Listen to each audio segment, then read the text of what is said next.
Please, oh, hooray, we're being recorded. Hi, everybody. Welcome to the College of Education. We are recording our meeting just for posterity, but we're still letting folks in the room. So please get settled in your seats. I'd love it if you guys stayed muted for just the moment. We're going to ask you guys to ask questions and interact with us in just a moment on the chat window. In the meantime, please, I think if you look in the chat window, Enkindlem has asked you to, has Enkindlem asked us to rename ourselves? Take a look at that, guys.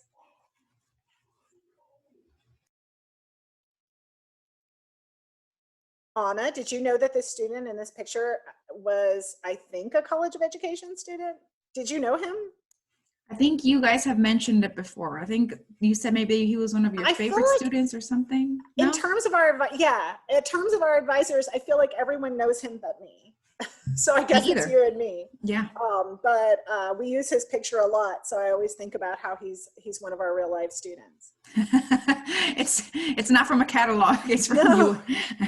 Well, you know, sometimes you'll see folks in the pictures and you're like, okay, he's holding a trombone, you know, he's a football player. Like, that may not be my population, but this is a real College of Education student and a nice guy. And I can't remember his name, but all my advisors knew him. I think we still have folks coming in. So those of you guys who are already here, it looks like we have a hearty group coming together. So please note in the chat that you're being asked to rename yourself, but also I'd love it if you guys started to just put in the chat, tell me what you're looking forward to in the spring semester. What are you looking forward to most? Anna, do you know what I'm going to ask you? What are you looking forward to in the spring semester? Anna, you're muted. I just noticed that, darn. Okay. I am looking forward to interacting with students again. I like just the interaction, even if it's through email. Yeah. I like to answer questions, so. Yeah. I'm looking forward to hopefully getting to see real human beings again. If the university reopens at the end of spring, we don't know what's going to happen. But even if we don't, I'm really looking forward to, like Anna said, getting to like interact with you guys. I'm hoping we're going to have some live events. And even if we don't, we know that the semester is going to get exciting and we're going to get to learn more about you. So I'm certainly looking forward to that. Yeah. So do we have any answers in the chat to what they're looking forward to? Yeah, so Alice Isabella says she's looking forward to start her major specific courses, which that is super exciting. Madison Castellanos, she is looking forward to understanding her academic journey and and when she will be able to graduate. It's the million-dollar question. And I will say, absolutely, that's what a lot of folks who are transfer students, so almost everybody here is going to be a transfer student. And anyone who's a transfer student might be coming in ready to take basically all their major courses from here on out, because a lot of you guys are going to have your core complete or be close. So that's an exciting transition, and I'm hoping that's what happens for most of you guys. Do we have everybody yet? Do we have some note from Enkindlem yet? There's three more, but I'm giving them one more minute and then you can go ahead. Okay. Jillian, I want to share a couple more that people have put on here. They're good. We have another minute. Yes. Bria Timms, she says she's looking forward to meeting others who share her interests and love for teaching. And then Giovanna Eusebio is looking forward to being at a university. That's exciting. Yeah. I'm assuming as opposed to a community college or as opposed to just being at home, which is fair enough. I'm going to say, I am a fast talker, but I think this introduction will take long enough that our last couple folks can probably catch up. I'm Jillian Yassine. I'm your undergraduate director for student programs. My colleague here is Ana Morales. She is an advisor. works with our Teach Forward Houston program. So since most of you guys are transfer students, you are not going to be part of her program. If you don't get to work with her going forward, that's too bad, but she is part of your team. Am I forgetting anything? Do you want to tell them anything, Ms. Anna? Okay. So your next steps today are going to be mostly about your advising experience, right? You're going to meet with your advisor. A lot of you guys might not know what your appointment is offhand, or might not remember what your appointment time is, or be confused about that. That's cool. That's why we're here. If you do not know whether you have an appointment, what time your appointment is, put your name and your PeopleSoft ID into the chat so that we can reach out to you. So what will eventually happen is probably Enkindlem, my colleague, will reach out to you and make sure you know what time your appointment is, or help you make an appointment if you don't have one yet. More about appointments. Your appointment should appear in Navigate. Navigate is an app that the university uses for all kinds of wonderful stuff to serve you, but for right now, you mostly need it for your appointment. It's something that you can access through your my UH account, which you should all know about by now, or you can get an app on your phone. So it's up to you. You're going to want to make future appointments in there. So right now, if you have an appointment, it's because Enkindlem did it for you behind the scenes, but in the future, you're going to go through that app to make future appointments for yourself. And that could even be this semester, okay? But you should all have one waiting for you. That's probably today. And we'll talk to you about that on the chat. Most of what you're concerned with, hopefully, aside from the rest of your career at UH, is getting enrolled for this semester. So you're going to have your first initial meeting today. We're going to hopefully be able to talk to you about all the things you have questions about, including when you'll graduate. But if there's still questions at the end of that meeting, you're going to be able to just make another meeting appointment, okay? Because in a half hour, you may not be able to get through every single question you have and every kind of resource you want to access.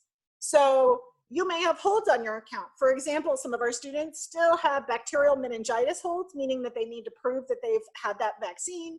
You may have any number of other holds. Most of you who have those holds will already know you have them. The other thing you'll be able to do is talk to your advisor, and your advisor will tell you about your holds and be able to give you some advice about how to clear them. Okay, so don't worry about that just yet. If you end up trying to enroll in a course and a course is full, you will have the option to go look for another course that meets that requirement, or every single course in this university will have what we call a waiting list, which means that you can put yourself on that, and that will tell the university that you went in the course. There's two advantages to being on the waiting list from my perspective. One, you'll be able to move into the course automatically if a spot opens up and you're the next person in line. So you'll get contacted about that, and that'll be an option you'll have. If the waiting list becomes very long, in many cases, though not guaranteed, if the waiting list becomes long enough, the faculty will be able to see that and say, oh, 20 people want this class, we better open up a new section, and they do. There are limitations, unfortunately, because again, there are only so many people to teach these classes who are qualified, so we can only do so many things. That said, it's absolutely worth it to you to get onto a wait list if you're wondering, because in many cases, being on those wait lists are the way that you tell the university that the class is needed, and if you don't do that, then we won't know to open a course for you. So there does come a point, and this is a decision you're going to have to make, and your advisor can talk to you about it, but it's something you might need to make for yourself. There might come a point where you have to decide, am I going to get off this wait list and enroll in some alternative that I like less for whatever reason? Or am I going to wait and hope I get into this wait list? Because in most cases, your advisor is not going to have the ability to do any kind of magic to allow you into that course. So it's going to be a judgment call for you about, will I have this opportunity? Students do get dropped from courses as well as elect to drop courses. Students often get dropped from courses for not paying for their courses. So I'm not saying that there aren't opportunities to come up the wait list, but it's going to be your responsibility to sort of make that decision.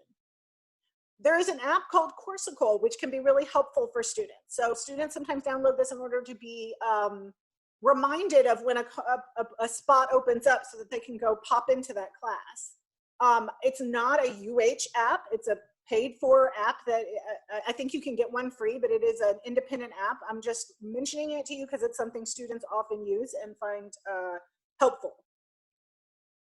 After you enroll or after you're advised, you may choose to follow up with another department. There are all kinds of reasons why you're going to want to reach out to someone this semester, or maybe even before you enroll or before the spring semester starts. So for example, a lot of you guys are hoping to go to med school, nursing school, veterinary school, those sorts of pre-health professions. If that's what you're interested in, you can make an appointment with the Pre-Health Advising Center.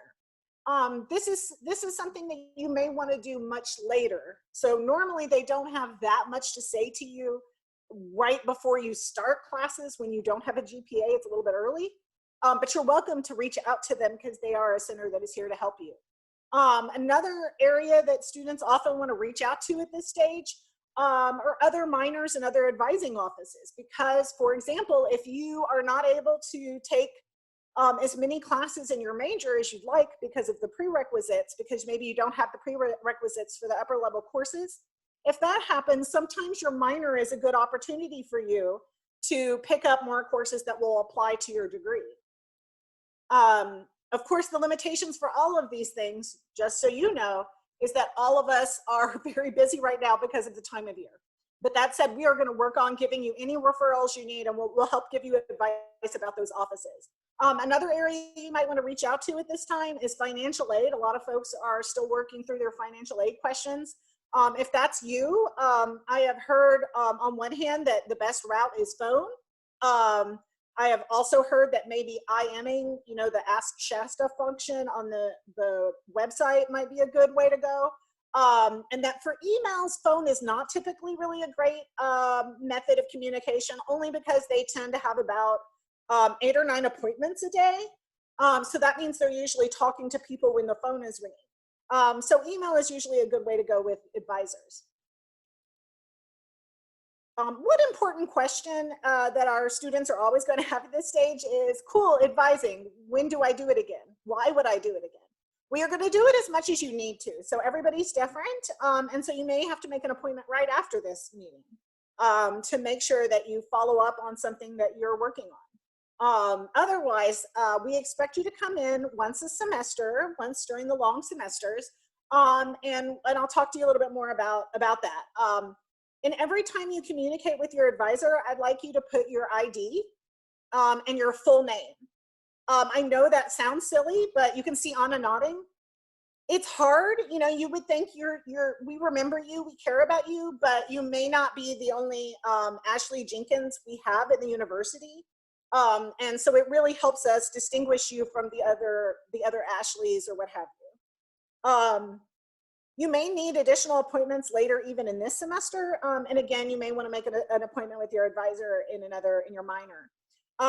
So another topic that I bet a lot of you guys are worried about, and I don't blame you, are whether or not your courses are going to count from other universities, whether or not things will transfer as you expect them to.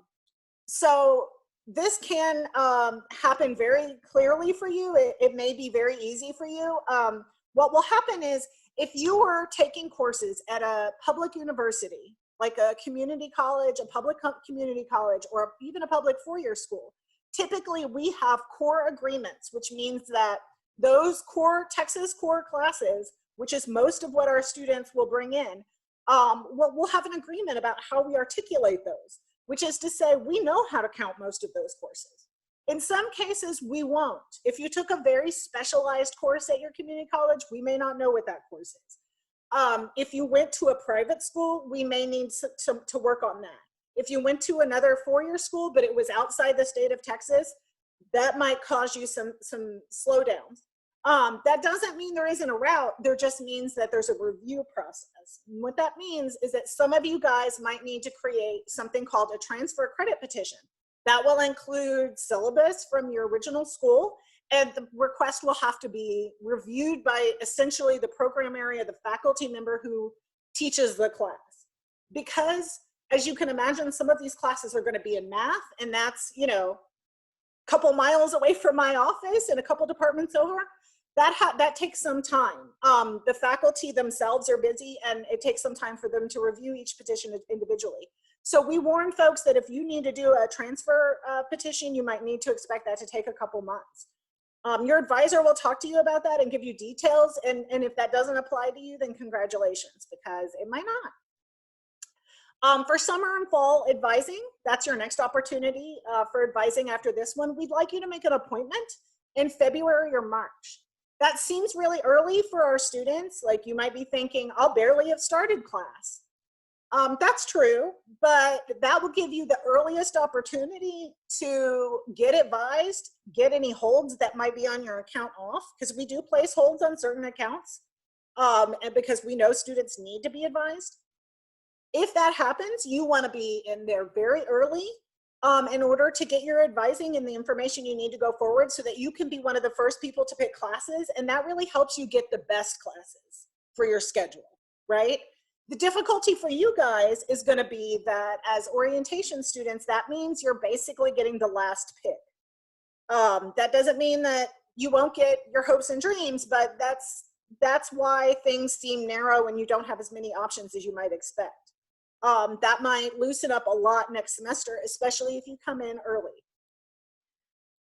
You may or may not get to enroll today. My hope for you is that you'll be able to enroll in all your courses. You may need to get on a wait list. Again, if you get on a wait list, just remember that that is something that we encourage you to do, because it allows us to know which classes need to be opened. And so we recommend that you help us in that way. That said, you know, you can make up a follow-up appointment, and you have time to get enrolled until well into the first week of class. But you don't want to put it off, but you don't need to panic about enrolling.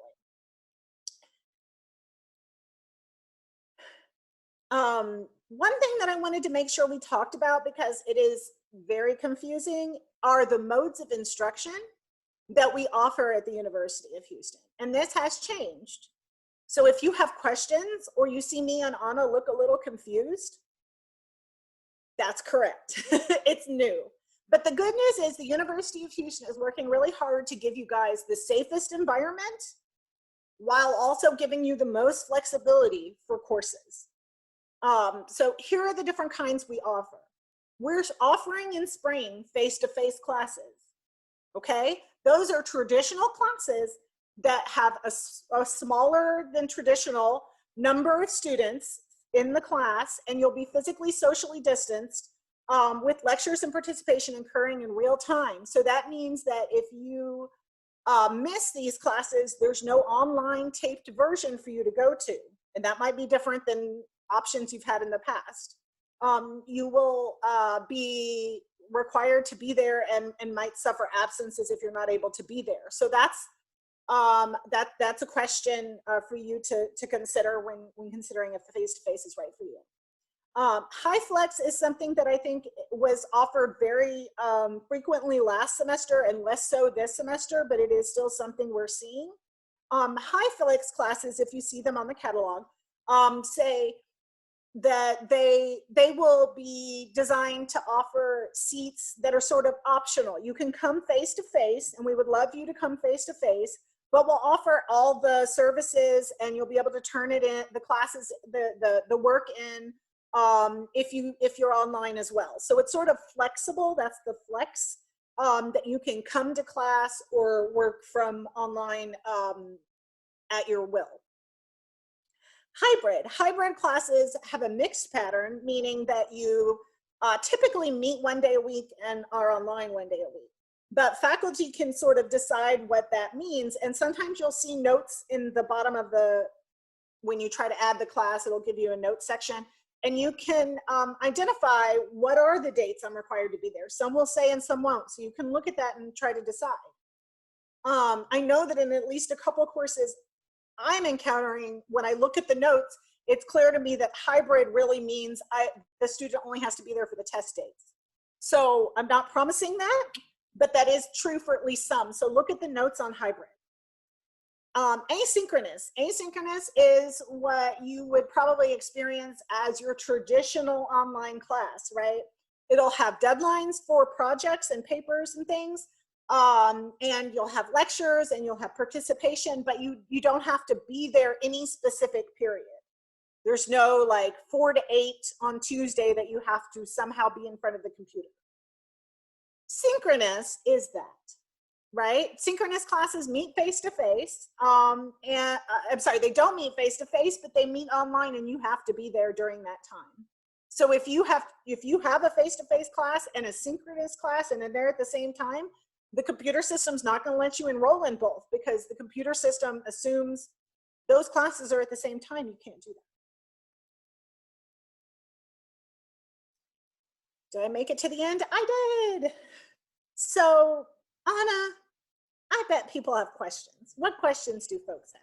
Yeah, I have one, but I wanted to say something really quick. Remember one time you asked me if I had any suggestions about how, you know, and if you guys have Twitter, the University of Houston Enrollment Services and many UH departments, they have Twitter pages and they put all this information out, like the modes of instruction, and it's so much easier to understand if you see the charts side by side. So if you guys have Twitter, that's a good option for you guys to go and like these pages, and they give you guys all this information, which is so much easier to understand because they put graphs and stuff. I don't mean to interrupt. I think you're getting these things on email, or you should be, but I know I've had students tell me that they weren't sure, so I just sort of covered it again. But my hope is that if you look at your email, you've got this information and maybe in a better form, like Anna was saying. Okay, so here's a great question. They wanted to know how the advising appointment will take place today, if it will be over the phone, and if the advisor will be calling them. Good question. Let me back up a little bit. We can do it a number of different ways, and essentially each advisor is doing what is best for them. So most of you guys are going to get a call from your advisor. The only advisor that I think is sending an email to you and asking you to call them is the HDFS advisor. That's Greta. Greta Ralston is doing that with our HDFS students. And other than that, I think you will all receive phone calls. You should have emails telling you about that. You may not receive that email until pretty close to your appointment. So you should receive that.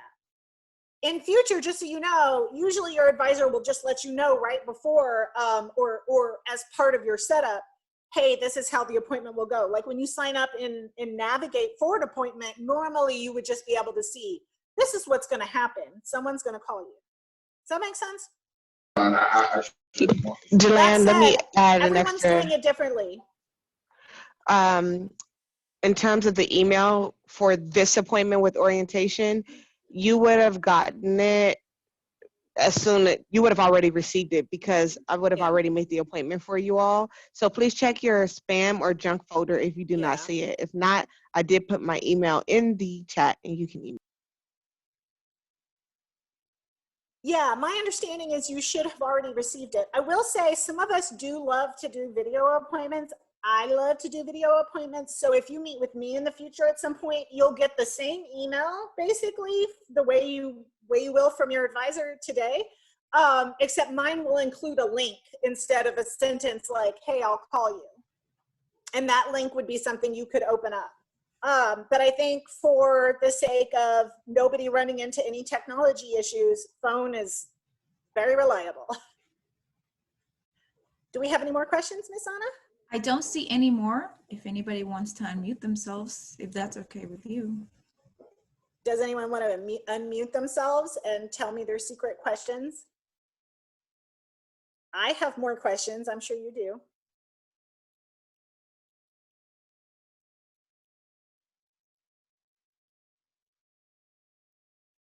No, everybody's doing great.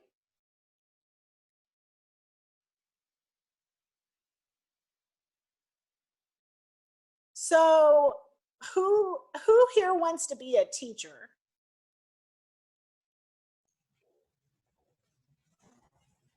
How many teaching students can you see in that? Do I hear a teacher?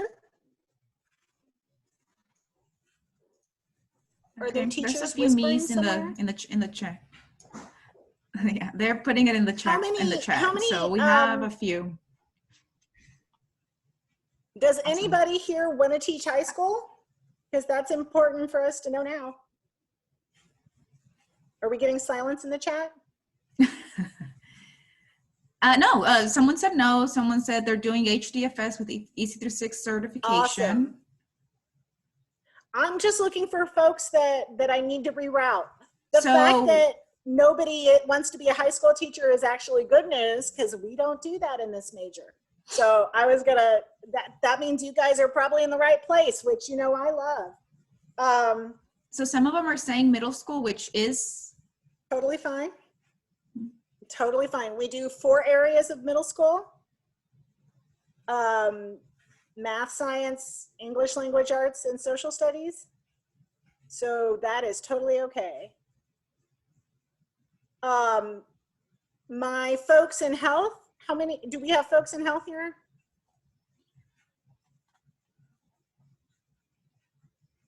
Yes, one me, Edwin. Hi, you. I bet we have more than one. Secret. Jillian, can I let me ask something really quick. Someone asked, someone said that they recently tried to log into their UMyUH email, but the account was deactivated. So can we tell them what we do when their email was deactivated? I guess just as you can imagine, we are not the IT people. You can probably see me in, what'd you say? Contact IT. Laura said that they should contact 743-1411. Yep, that's what I do. I call the 1411 number, 743-1411. But if you're more tech savvy, you could probably also go online and reach out to the IT's chat, whichever you prefer.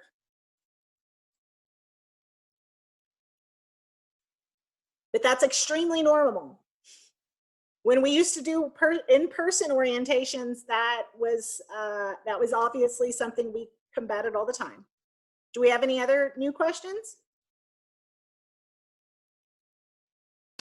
No, we had I get maybe it's just one person that's on the health track. Okay, gang, I'm gonna ask another question and see if I get the truth.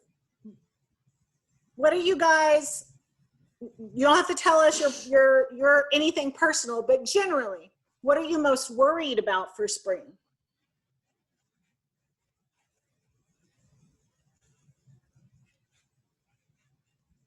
I can't even tell you all the things I'm worried about for spring, my friends. I'm a worrier. We have, oh my goodness, this is going fast. Okay. Virtual classes, working and going to school at the same time, getting classes, financing, keeping track of all classes, grades, getting classes, managing online classes, which is a really good one. And some of them are scared that they won't get into the classes that they need. Absolutely. All fair worries. Thanks for telling us that. We're going to work with you to help you with all of those areas. Anna, do you want to give some advice on any one area that you feel you want to comment on? So for staying on top of your classes, it sounds scary because they're all going to be virtual, but keeping communication with your classmates is a big way to stay in touch. There are some platforms that you'll hear about through your peers, like GroupMe, which can be good and bad, but just keeping in touch with your peers as much as you can. And students are really good about helping each other with reminding with deadlines and things like that. And then, looking for things on campus like Launch for tutoring. So Launch is an acronym, a really long acronym nobody can ever remember, but if you look up Launch, like LAUNCH, that is an area of the university that provides student support, academic support.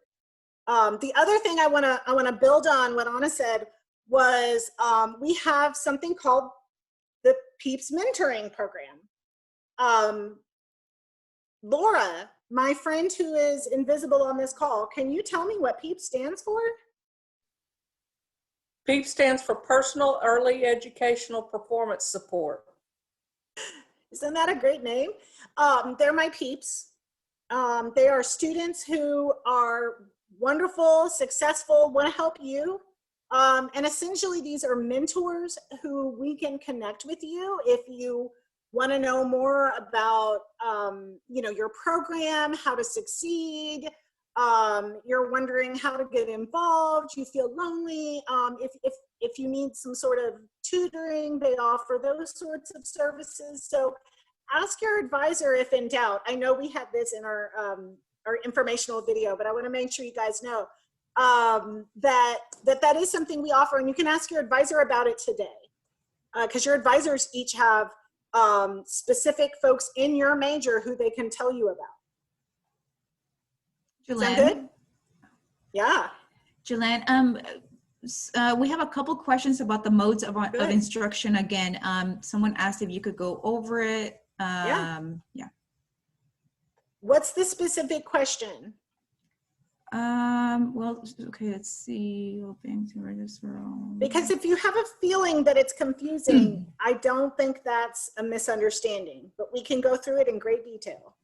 So someone asked for I guess a rerun, but then Madison is asking if asynchronous is where she can do online based on her schedule. Asynchronous. Yes.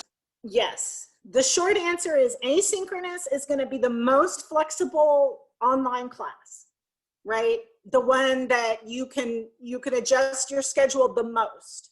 Now, each instructor builds the class differently. So it doesn't mean 100% do it at your own pace, because, I'm sure you guys have had these experiences where faculty want you to do a participation on X day or whatever. But the important thing is it's much more flexible, right? Synchronous, you need to be there for that period. If it says Tuesday, 3 to 7, then you need to be there Tuesday, 3 to 7.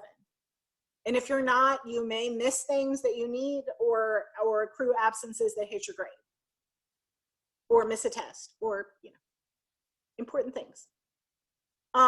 Did you guys have questions about the other categories, or was it mostly about what's the difference between synchronous and asynchronous? I'd like to offer something. So if you guys want the chart that I'm talking about where it explains it in a grid, I'm going to put my email here, and then you guys can just email me and just say, I would like the modes of instruction chart, and I can send it to you. Well, for next week, we'll put it on the next slide. Yeah. Yeah.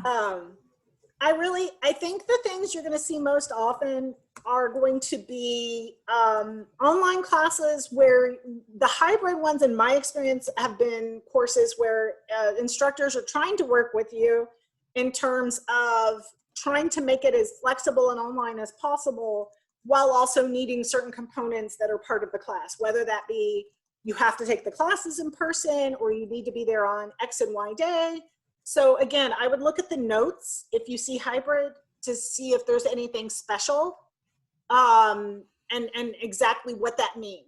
Because in some cases, face-to-face, be aware they expect you to physically be there unless there's a note that says you don't have to be there. But the hybrid ones could have notes. And I assume HighFlex as well, but honestly, I'm not seeing the HighFlex ones. Do we have any more questions? It is complex, but we can get you there. I don't see any more questions right now. Can you remind me what the folks' concerns were? So we can kind of try to address any of those. About, remember we said, what were the things they were all worried about? We talked about, we know that getting into classes, we've talked about that. That's a fair worry, but your advisor's gonna work with you as much as they can to help you find those.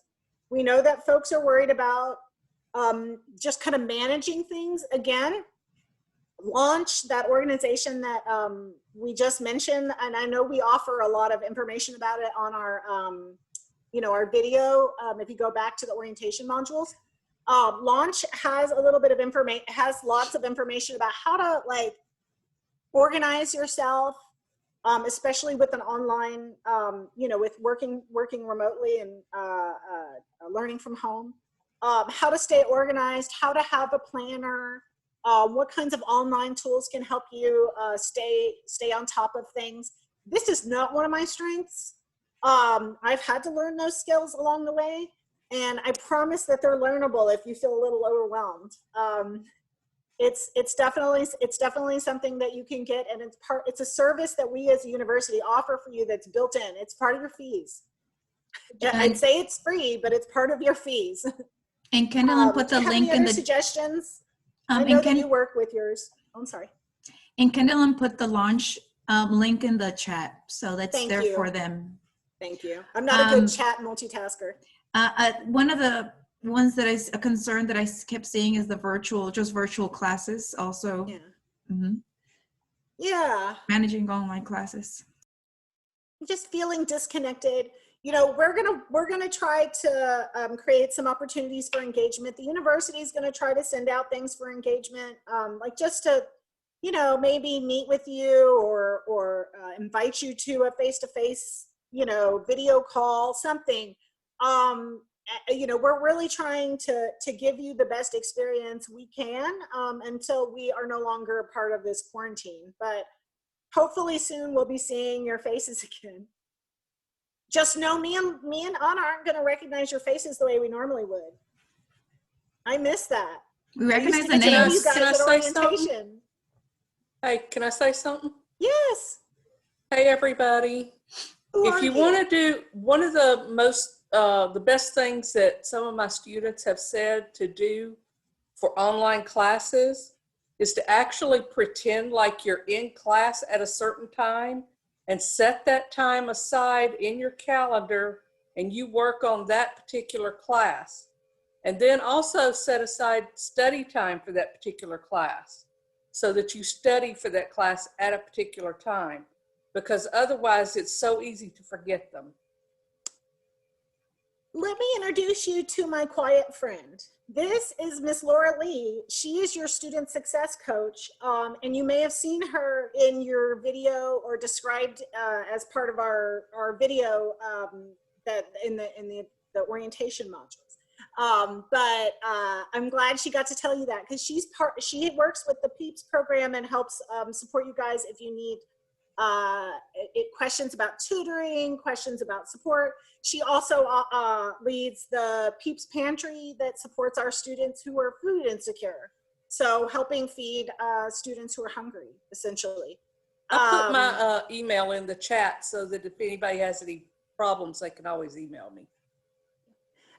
So your advisor is an excellent problem solver, and that's what we're here for. But if you have other kinds of issues, like we've talked about, Miss Laura is going to be great at supporting you, especially if you're having trouble with things like, you need tutoring, or you feel a little lost in the class and you wish you could form a study group or those sorts of things. Laura is great at really helping you guys move forward in that way. Another thing that might help our students who are feeling a little bit disengaged right now, I want to bring to your attention the Get Involved tab on your MyUH account. And in theory, we have, I don't know, over 100 clubs. I can't remember anymore. Some of those clubs are absolutely academic. So, future lawyers, future Hispanic lawyers. They have every kind of possible professional organization, and the university and the college has several associated with each of our majors. But what you can also find, especially if you're just feeling disengaged and want to make friends on campus, we have all kinds of, interest groups. We have a knitting group. We have an anime group, all kinds of people who get together, I'm assuming virtually now, to talk about their interests, professional or personal. So that's another way that you can kind of get involved, or things like Student Government Association. Those are all things that will look great on your resume, but also make you feel like you are engaged enough here that you'll have a good chance of graduating. We like you to feel like you're part of this so that you don't wander off and forget about your dreams. Does anybody else have any questions? Or does Anna and Kendall or Laura have any other words of wisdom for our students? Yeah, so here's one that I actually like. This question is asking if they are having technology problems and communicating with their professors about it. Okay, are we talking about, are we imagining technology problems with Classes, I'm assuming. Blackboard? Okay, so let's get some terms out just to make sure we're on the same page. A lot of professors will email straight through Blackboard, which is the system that we use for you to do your online classes or your hybrid classes. Even face-to-face classes will often have a Blackboard component. So you should find your classes in Blackboard. Most of our professors are going to respond really well to emails that are done inside Blackboard. Does this help? But if in doubt, you can also email them outside at their official UH email. And I email them on their official UH email, which you can find by going to the directory on uh.edu, which is essentially what we do, right? So that's how I would recommend being in touch with your professor. You can do it through Blackboard or you can do it through email. Sometimes your professors will tell you what they prefer. And in that case, you should follow their lead. If you're having problems generally with technology, you are probably right in guessing that your professor is not going to know how to help you. There should be an IT support number for Blackboard, and Anna can tell me if she knows about that. But if in doubt, you can always call the 743-1411 number or contact IT support through the UH website, and they will help you with the technology problems. But if your problem is, make sure to think, is my problem about my technology or is my problem with my paper?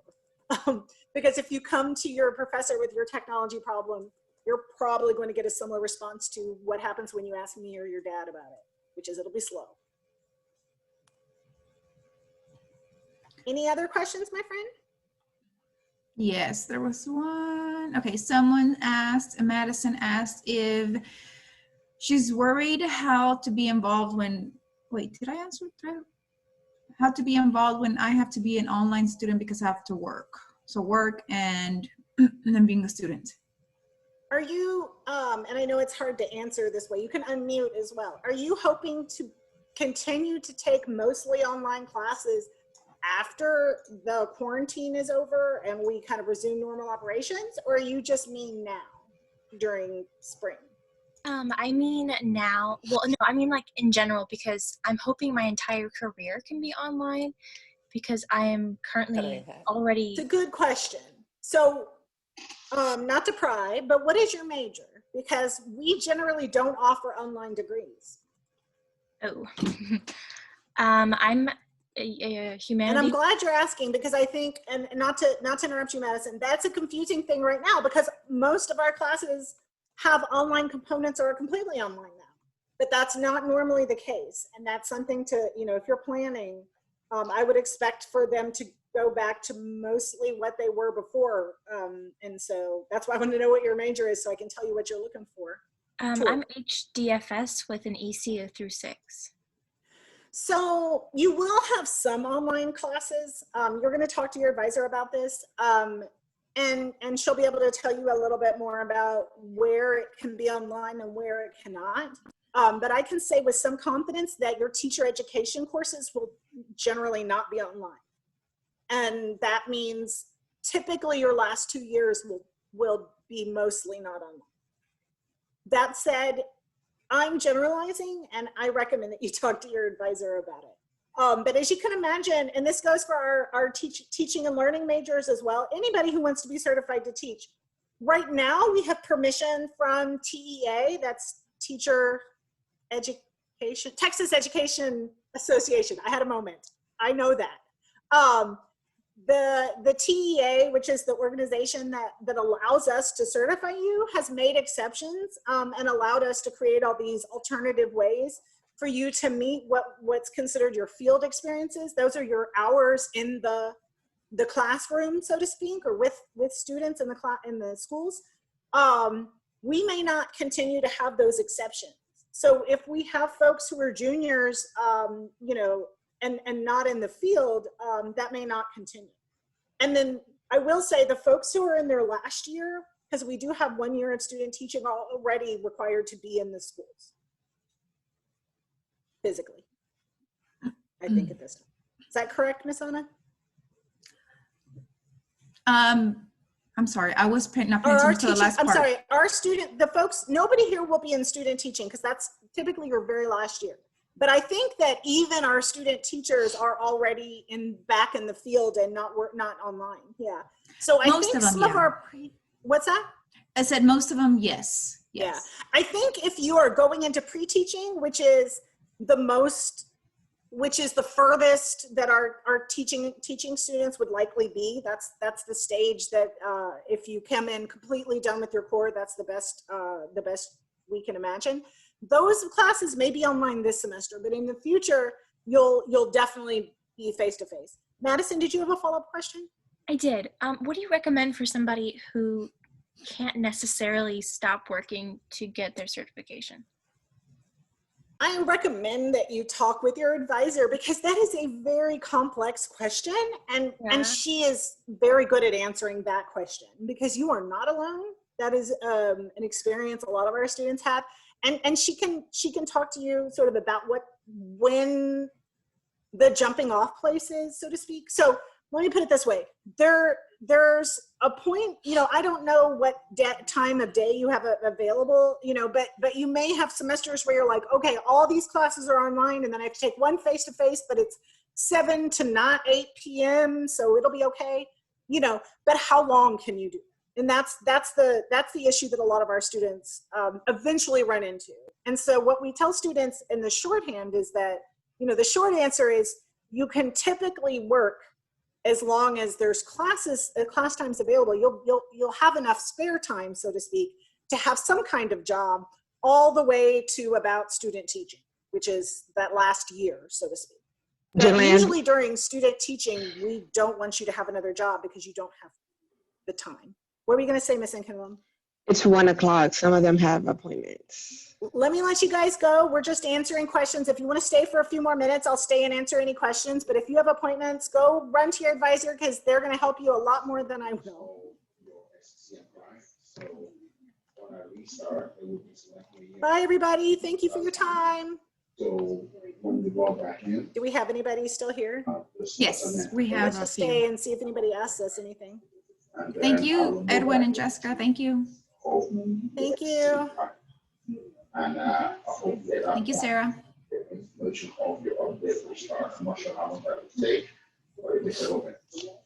If we don't get any questions, I think we're just gonna head out. I think folks are just staying with us to be polite, which I appreciate. Okay, bye everybody. Have a great meeting. Take care. Bye everyone. Happy Friday.